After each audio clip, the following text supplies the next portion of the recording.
But you know what? Let's go ahead and introduce our players, Doom. Sure. In the lower right-hand corner of the screen, I unfortunately have the introduction, or the pleasure of introducing this name from the Team TAC, Gape Horn. Very, very smart use of the pause, sir. And his opponent in the top left, currently 1-0 in the series, it is the Yellow Terran Kawhi Rice, representing Team Light Esports. Alright, so TVP on Ohana. It revolves around sentry holds, getting those force fields up, preventing the Terran player from getting up that ramp and doing tons of damage. If anyone who watched the Lone Star Clash earlier today was watching QXC versus Naniwa, QXC did this crazy Thor push with Marines and SCVs. Rifkin, it blew my mind. Made me think about StarCraft 2 in a whole new way. Actually, we saw QXC try that same build versus Empire Beastie recently in the show matches. Okay. And I believe it's actually on Ohana as well.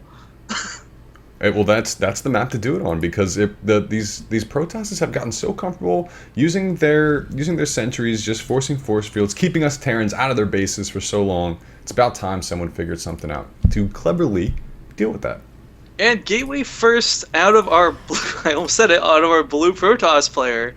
Yeah, that looked like a 13 gate. Yeah, nothing too non-standard, but of course this is what you want to be able to do against Terran. You know, you're not playing against Zerg. You can't afford to do that Forge Fast expand. I mean, you can try it and it will work sometimes, but against someone like Kawhi, if he scouts that, he's going to punish you for it. So Gateway, definitely the right choice. It's definitely a good choice. I'm very curious to see if he'll try to get that early Zealot out. If you can get the Zealot out and across the map, you can prevent the Terran from putting down his bunker, maybe harass the command center on the low ground a little bit, but it's going to be up to Kawhi to dictate what he wants to do in this game and where he wants to take it.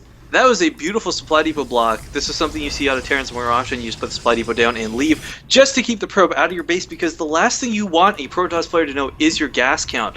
Currently, Kawhi has no gas, but had he gone to 13 gas or even, dare I say, an 11 gas, Gape could have been in a lot of trouble. And look what we see here, Rifkin. Another barracks coming down. Two more barracks coming down. If this leads to a 5 barracks push, this could be very effective against Protoss, as long as our Protoss player is not ready and prepared for it. He looks like he's, well, I guess it's going to be 15, 16 SCVs. Okay, he's going to continue making SCVs here. We're going to see how long he actually wants to do that for. Going to be definitely something we want to pay attention to. And moving forward, a Stalker and a Zealot was made here for Gape, and making the Warp Gate research with the gas taken as well. I don't know if he wants to go for an expansion. I think he does.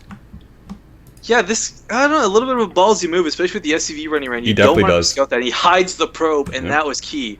Because Kawhi is one of those players who will read what you're doing if he sees the slightest indication. And as long as he didn't catch that probe, I think our Protoss player will get away with the space for a little bit. It's been set in stone, Rifkin. He's going to go with Marines. He's going to go with SCVs. He's going to try to bunker in and take down this predictable nexus that Gape has taken here. So once the Terran player is able to set up a couple of bunkers on the low ground, the Protoss player wants to evacuate to the main and see what they can do to hold off. And the barracks have been lifted to the low ground. This will, of course, save a lot of time. Beautiful. I know it doesn't seem like a lot, but this actually saves you about 15 or 20 seconds on your round trip across the map. Beautiful. Although I guess for a lot of Marines, it's not really a round trip, and we have 5 SCVs being pulled with this. Oh no, and Gape has just got off the tower, and he's going to see his Marines now. He has to go into panic mode. He's going to try to kite with his Stalker, but he'd be best to just run away with it right now. He's going to need every unit he can, because the SCV, a couple of SCVs are pulled, not too many. Okay, 5 SCVs have been pulled with this, and Kawhi Rice is going for that bunker on the low ground. Will he cancel the Nexus, Rifkin? It's going to be a matter of whether, I guess, our Protoss player is confident. He does have 2 more gateways on the way. Warp Gate is just finishing, but this is such a large force. He better cancel it. It's coming up at the front. He better cancel it. It's going to get canceled, so it's pretty much going to be forfeit at this point. He's going to lose that Nexus, and he is actually, oh my gosh, blocking that zone with the SCVs. Beautiful micro there from Kawhi Rice. If he gets 2 bunkers down in range of the Nexus, this will be GG. 1 bunker is down. Warp Gate started, but I mean, there's only 2 pylons. If Quick can take this out. 1 pylon is going to go down. A Stalker has come out, but it's not going to be enough to just handle this. The 3rd gateway is not going to have a chance to warp it. Oh, we'll have a chance. But his supply blocked. And he is pulling probes now. Or no, just not pulling probes, just trying to hide them. But no, actually pulling probes. So with these 2 bunkers being established, I think our Protoss player might just be down and out. I don't want to count him out yet, though. He's in a ton of trouble. He is struggling valiantly to stay on board, but he's losing so many probes to this. He's in a ton of trouble here. He needs to warp that other gateway in and get some units out in the field here. A couple of Zealots may be the way to do it. More Stalkers, perhaps. I don't really know. Rifkin, this is just a terrible position here. Another bunker going down. Yeah, there's that warp gate finally being made, and Gabe, he's doing the right choice. He's not just going in with these Stalkers out of frustration. He has to wait till he has the units. If he goes in just blindly, ragingly mad, he will lose all of his units.